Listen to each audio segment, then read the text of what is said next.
Bonjour à toutes et à tous, bienvenue sur ma chaîne Z2C, la magie des cartes. Je vous retrouve aujourd'hui pour les énergies du 7 et 8 mai 2022, donc c'est-à-dire le week-end qui arrive. Et nous terminons par vous, mesdames et messieurs, les béliers. Voilà, donc c'est vous qui fermez la marche de ces énergies pour ce week-end. Alors les béliers, c'est une carte astrologique d'Odelphinium bleu que vous pouvez retrouver sur Instagram à ce nom-là. Voilà, donc les béliers, vous allez être accompagnés, influencés par des énergies de transmission.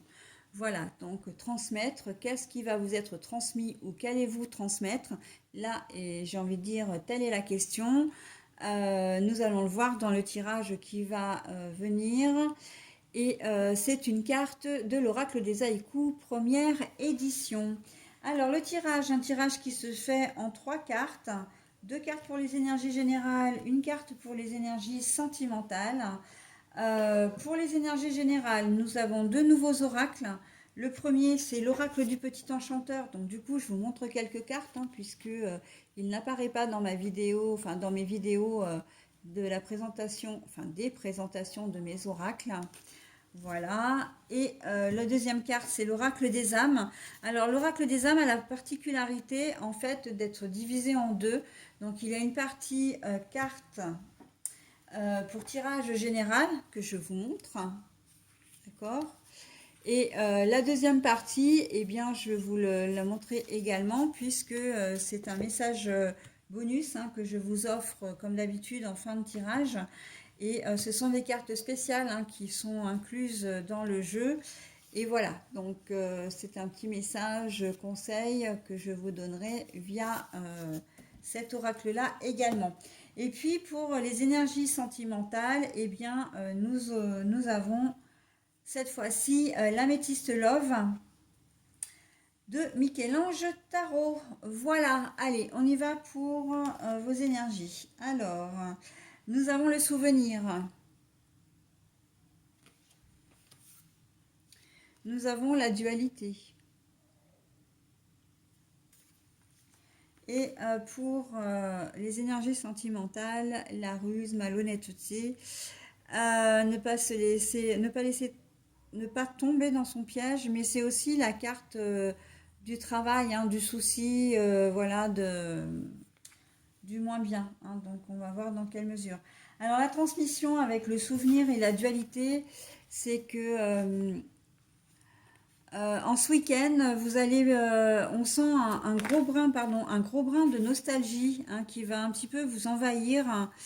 Et peut-être que c'est à cause de, c'est pas exactement ce qu'il faut employer comme mot, mais c'est peut-être parce que vous avez perdu quelqu'un il n'y a pas si longtemps que ça, et que vous avez toujours comment dire, comme si vous aviez perdu une partie de vous-même. Donc je pense que ça peut être quelqu'un de très proche, un frère, une sœur, un conjoint, une conjointe, un père ou une mère, mais vraiment très proche. Et, ou peut-être même un meilleur ami, une meilleure amie. Mais voilà, on a l'impression, on a le sentiment que c'est une part de vous qui est un peu partie avec cette personne. Et en même temps, vous avez envie de le ou la faire vivre à travers vous, c'est-à-dire que ils vous ont peut-être transmis et là on est complètement dans comment dire, avec la carte de la transmission, ils vous ont peut-être transmis un savoir-faire, par exemple. Ils vous ont peut-être transmis des choses que vous-même n'allez pas envie de garder pour vous, n'allez pas avoir envie de garder pour vous. D'accord. Je pense, oui, tout ce qui est artisanal, peut-être que la personne en question écrivait des livres, et il était peut-être ou elle était peut-être sculpteur ou sculptrice. Je vois vraiment beaucoup l'art du spectacle, la créativité, voilà, tout ce qui est art en fin de compte. Et vous allez peut-être avoir comment dire, envie de transmettre tout ça, de ne pas garder ça pour vous. Peut-être que vous avez, si c'est quelqu'un qui peignait, par exemple, vous avez certaines peintures et vous allez avoir envie de les redonner peut-être à la famille ou en tout cas de faire une expo, par exemple, à titre posthume, mais de faire une expo ou en tout cas, voilà, que ça se sache. Après, on peut être aussi dans, comment dire, la transmission euh, de souvenirs. Euh, C'est-à-dire que vous êtes peut-être une aïeule et vous avez envie de transmettre des histoires, comment dire, votre histoire de vie, votre histoire de famille à vos petits-enfants ou à vos enfants. Voilà, on est vraiment là, le souvenir, c'est quelque chose qui prend vraiment toute son importance, plus que la transmission et peut-être même plus que la dualité. La dualité, c'est aussi quelque chose, là on a quand même le serpent hein, au milieu, c'est-à-dire que c'est le bien contre le mal, c'est aussi, comment dire, le beau contre le moins beau. Et à un moment donné, vous allez peut-être vous demander, vous poser la question de savoir si c'est bien de, comment dire, de révéler aussi peut-être certaines choses. On est un petit peu dans le secret aussi, j'ai l'impression, là, dans votre jeu. La transmission, c'est aussi la transmission. Est-ce que je sais des choses, est-ce que je dois les révéler? J'ai vécu des choses avec cette personne-là, est-ce que je dois les révéler ou est-ce que je peux les garder pour moi? Hein, voilà, il y a cette ambivalence. Euh, voilà, qui va être omniprésente au cours du week-end. Hein. Les souvenirs, on voit que vous avez des souvenirs vraiment très forts avec cette personne, en bien ou en moins bien. Hein. Ça peut être une personne qui n'a pas été très correcte avec vous, voire peut-être violente avec vous, et vous allez peut-être avoir besoin d'en parler aussi, hein, parce que l'entourage va peut-être n'en dire que du bien, etc. Et alors qu'en fait, ben, vous allez peut-être avoir envie de remettre un petit peu les pendules à l'heure en disant voilà, voilà ce que j'ai vécu, voilà comment il était, où elle était. Hein. C'est pas lui casser, enfin c'est pas comment dire, j'avais envie de dire lui casser du sucre sur le dos, mais c'est pas ça. C'est pas histoire de le dénigrer, mais c'est juste de remettre les choses dans leur contexte.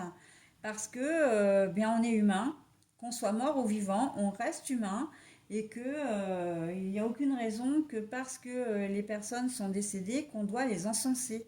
D'accord? On est vraiment dans la réalité, dans la lucidité des choses aussi. Hein. Voilà. Mais il y a quand même cette ambivalence. Est-ce que je dis, est-ce que je dis pas, est-ce que je transmets ce que je sais il y a vraiment cette transmission générationnelle quand même. Hein. Voilà, c'est je transmets de père en fille ou de père en fils, de mère en fille, de grand-mère à petite fille aussi. On a vraiment ça aussi. Hein. Après, au niveau de la dualité, ça peut être des souvenirs. Moi, je pense vraiment que ça peut être des souvenirs quand même aussi heureux. Hein. Il n'y a pas que toujours la misère du monde. C'est voilà, c'est votre histoire de vie où vous allez peut-être vous-même avoir envie que votre mère vous raconte la rencontre avec votre père, sans forcément parler de personnes disparues là par contre. Hein.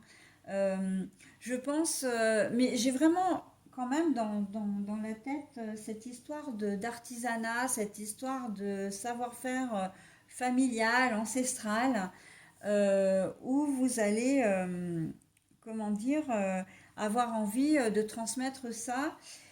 Mais j'ai l'impression que pour certains d'entre vous, la personne à qui vous voulez transmettre ça, donc si vous êtes un père ou une mère et que vous voulez transmettre ça à vos enfants, on n'a pas l'impression que les enfants soient très réceptifs. Hein.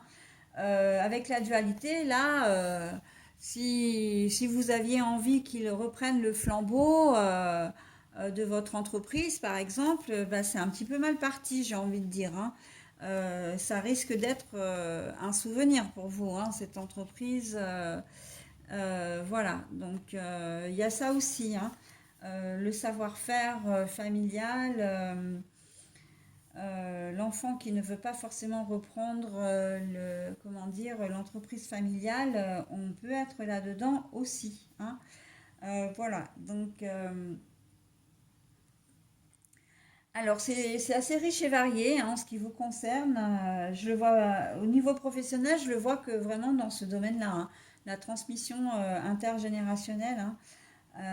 Et donc, ben oui, ça risque de coincer un petit peu, hein. Euh, et puis, il se peut aussi que vous ayez certains souvenirs et que quand vous allez en parler, quand vous allez, voilà, vous allez évoquer qu'il y ait une personne présente dans l'histoire que vous allez raconter, hein, je veux dire, donc l'histoire passée, et qui ne soit pas bien d'accord avec vous, parce qu'il a un ressenti ou elle a un ressenti différent également, hein. Donc voilà, ça peut être sujet à discussion, ça peut être sujet à, comment dire, à peut-être à une petite mésentente aussi, parce que là on voit quand même le serpent, donc il se peut effectivement que vous ne soyez pas tout à fait raccord, hein, sur ce dont vous vous souvenez tous les deux au même moment, enfin sur l'épisode que vous avez vécu ensemble au même moment. D'accord. Voilà, donc les béliers, hein, mélancolie, envie de se souvenir, envie de faire revivre quelqu'un de cher. En tout cas, pas vraiment de le faire revivre, mais de faire en sorte qu'on ne l'oublie pas. D'accord. Voilà, donc au niveau sentimental, bah, écoutez, c'est pas forcément très joyeux, hein, puisqu'on a la ruse, la malhonnêteté. En tout cas, de toute façon, on a ce manque un peu de sérénité, hein. On a aussi cet inconfort, ce moment un petit peu d'instabilité pour vous les béliers. Et quelle que soit votre situation, hein, que vous soyez marié, pas marié, en couple, pas, enfin, ou célibataire, on voit que la situation du moment ne vous convient pas bien, hein. Ça ne vous convient pas bien. Pourquoi? Parce que vous avez peut-être l'impression que la personne qui est avec ou que vous avez en vue, hein, ben, que n'est pas claire, hein. Et ça, c'est la transmission. Là, pour le coup, c'est plutôt un ressenti, hein. C'est quelque chose que vous pourrez peut-être pas expliquer. C'est comment dire euh, comment j'allais dire ça. Euh, une intuition. Oh, pardon. C'est comme une intuition, comme des choses qui volent un peu dans l'air et qu'on ne peut pas expliquer en fin de compte. D'accord. Donc voilà, hein, on est dans cette situation-là, ce qui fait que ça peut entraîner un petit peu de jalousie aussi, hein, de jalousie, donc bah ouais, forcément de mésentente, ou en tout cas, bah, vous allez peut-être, il va y avoir un froid, hein, dans vos relations là, pour ceux qui êtes en couple. Et j'ai envie de dire, si vous êtes célibataire, là, on vous met un petit peu en garde, hein, on vous dit attention. euh, Comment dire, la personne que tu souhaites rencontrer, enfin, que tu souhaites connaître, n'est peut-être pas celle qu'elle prétend être. C'est peut-être quelqu'un qui n'est pas tout à fait honnête et qui risque de te faire souffrir aussi, hein. Voilà les béliers, bah écoutez, j'en ai terminé avec votre tirage et je vais procéder à la lecture. Ah bah, message d'alerte, encore une fois, hein. Parce que je dis encore une fois, parce que je l'ai eu également pour un autre signe, et il est tout à fait à propos, hein. La transmission, attention à ce que vous comptez transmettre, donc ce que vous comptez révéler. Attention aussi à votre, comment dire, à vos objectifs qui ne sont peut-être pas les mêmes que ceux de vos enfants ou de vos petits-enfants. Vous risquez effectivement d'aller droit dans le mur si vous maintenez votre décision d'en faire comment dire, votre successeur, ou que ce soit une fille ou un garçon d'ailleurs. Ce sera, surtout si c'est contre sa volonté. Et là, bah, attention, effectivement, hein, on vous demande d'être prudent ce week-end, hein, le message d'alerte. On vous demande d'être prudent, d'être vigilant et de faire très attention aux personnes que vous allez rencontrer, surtout à ce que vous allez dire. Ok? Allez les béliers, bah écoutez, moi je vous souhaite un très bon week-end et je vous dis au week-end prochain. Bye bye.